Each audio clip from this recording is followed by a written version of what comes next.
Hello Guardians, it is Ebontis here, and it is Ascendant Challenge time once again. This is going to be Ascendant Challenge number 2, and this one is going to be located way down here. It's in the Gardens area actually, so we're going to go into the Strand, fall over here to the right, come on in and work our way back up, kind of off to on the map somewhere in this region, because you got this floating platform here. It's right about in this area over here. So let's go ahead and get the drive going.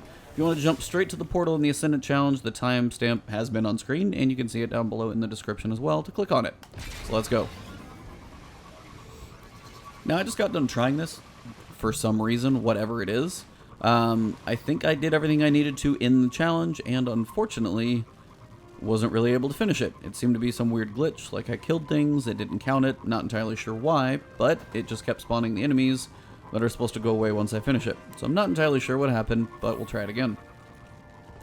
Once you get into the Strand, we're going to turn to the right, drive through all these wonderful people. What's up?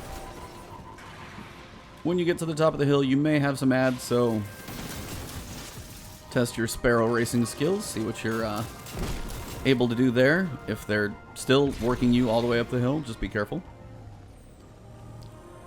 And we're going to get up into the area called the Gardens. I think it's the Gardens of Esila. Round 3, I guess. Esila would be my guess pronunciation of that one. I'm going to have a few ads to take out here just so you have kind of a relatively clean run at this one. Again, not required. You could run straight over here, but I'm just showing you guys with a little bit of an explanation as we go. A few ads will be down in this region sometimes. If they haven't spawned yet, you're in good shape. But once you're in this first little area, you'll see kind of the floating tree out there off to your right. We're going to come over here to these rocks. And you'll notice the portal is right there. If you haven't popped your Tincture of Queen's Foil, once you are here, then obviously that will make it appear. Big thing about this is, now that you guys can see the portal, just to give you a quick heads up of what's going on inside.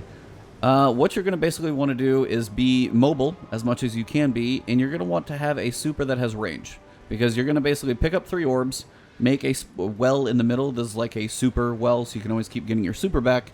So something that has range is going to be beneficial, especially depending on your light level, so you can fight the big knights and things from a distance, possibly up in a tree, from safety. That's kind of the key. Now, you can do this thing at like 510, you can do this thing at like 590. You're going to do some damage, since I think the recommended power level is like 540, 550. I wouldn't recommend it too low, just because it's going to be a bit of a struggle if you get like one touched by a thrall. But I mean, if you're like 530, 540, you'll probably be alright. Just for example, if I put this thing on at 520, that's probably a bit low, I think, actually. I've actually been kind of whittling my gear up a little bit higher at this point lately. That one will drop me down a little bit. Even your weapon really is not that important at this point in time. It's more about what you're able to do damage-wise. 578. I have a low one here. That's a little low.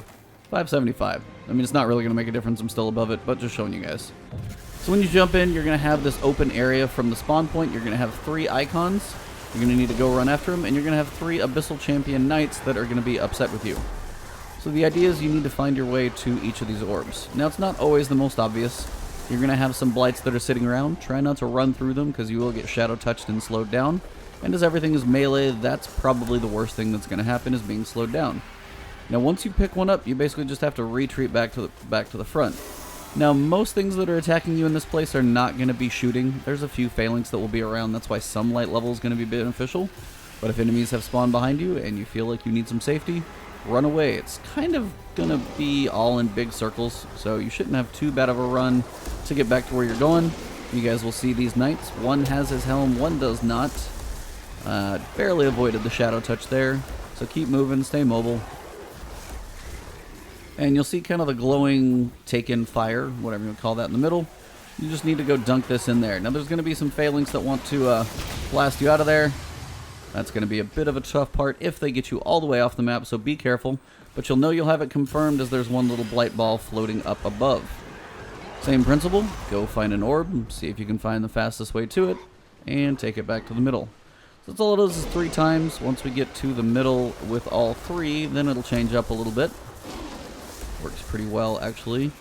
And again, if you feel like you're going to get overrun, that's what grenades and supers are for. You will get it back, but honestly, it's probably not even worth too much. If you're really worried about anything, as long as you have no, what's the word I'm looking for? Phalanx on you, you can stand there for a little while. So the fire will be in the middle. I've got the one over there, but at this point, I can just kind of take a second and retreat back. The Shadow Thrall don't have too long of a life, so if you wait a second, they'll kind of respawn. Now that was potentially going to be bad, but moved on by. If you'll notice, a knight that doesn't have his helm on is going to be always much, much faster than the ones that do have their helm on. So there's blast number 2. And going to try and keep moving, stay mobile, and get out here to the outside to number 3.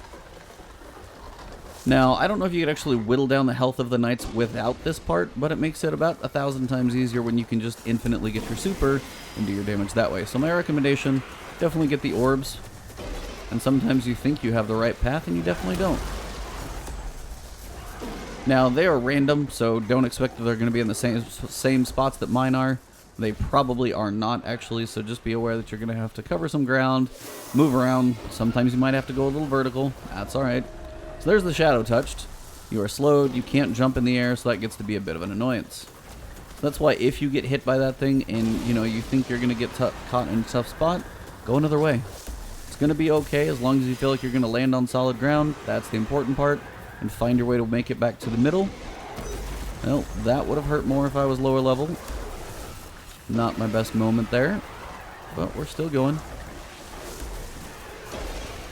The main thing, just try and land this thing in the center. And then once you do, you'll clear out some of the ads. You will still have the knights to deal with. And then the big thing is now, once you pop in the center, your super will basically recharge. So be careful, stay mobile. You can come up here on one of these edges if you need to. Try and find one of the knights. And try and work some of these guys down. Now, I wouldn't recommend just standing still. But once you do a decent amount of damage to a knight, they will tend to leave you a bit alone. Just because they don't like you any more than we do. And then again, just literally touch the center plate. Your super will recharge. And then we're going to find what else is coming.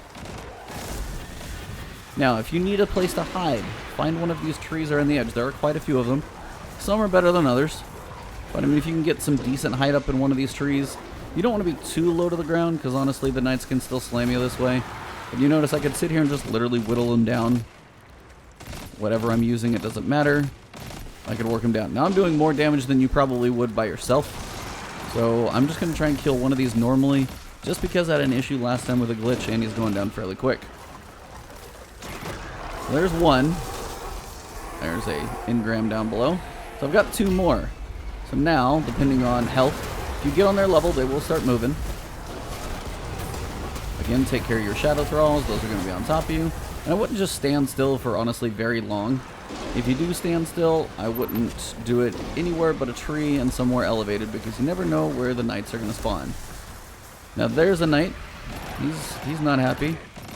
I'm going to try and take him out, and this is what I mean by fighting him in a tree. Now, I don't think I killed him, but I definitely did some damage to him. You're going to get orbs for days, basically. So again, here's how quick you'll get your super back. Touch it, reload, just like you were doing a mission on, getting your new super abilities. Knights up here should be hurting decently. And final one. And as long as that's the 3rd knight, and I don't have a weird glitch, that should do it. So not an overly difficult one. There's a good prime engram. If you want to pop your super again, stand here and throw it. You can practice your super all day long. But make sure you grab the chest, because that is what actually counts for your bounty. So you can actually complete that one. And we will go ahead and drive ourselves through the portal. And we end up on the bridge. And a heads up, there is a bit of a jumping up there. It's one of the secret chests just right up here to your right. So go ahead and knock that one out. It's up here. Follow the platforms. It's really not too bad. You got to creep a little bit to get up here. But I will let you guys enjoy that one. I will try and do these, of course, in a separate video. But all in all, thank you guys for tuning in. The support on the channel has been amazing. Thank you all for the subscriptions, the follows on Twitch and Twitter, and right here on YouTube. Thank you, thank you, thank you. We're close to 20,000. Thinking 25,000 is going to be a crazy milestone for me. So something like that happens, thinking about maybe a face reveal at about that number. I'm really close to 20 now, so that would be kind of a little soon. So kind of want to put it out there as a bit of a stretch goal for face reveal, Twitch stream, something like that for you guys. But you can follow me on Twitch or Twitter. It's Ebontis on both. And then right here on YouTube, if you have not subscribed, please do so. Helps me a lot, definitely is very much appreciated as well, as it helps the channel grow. So I thank you all for the support recently. It's been awesome. And to all of you out there around the world, hope the guides continue to help you. I hope you have fun in whatever your gaming adventures lead you to. Have an awesome day, and I will see you soon.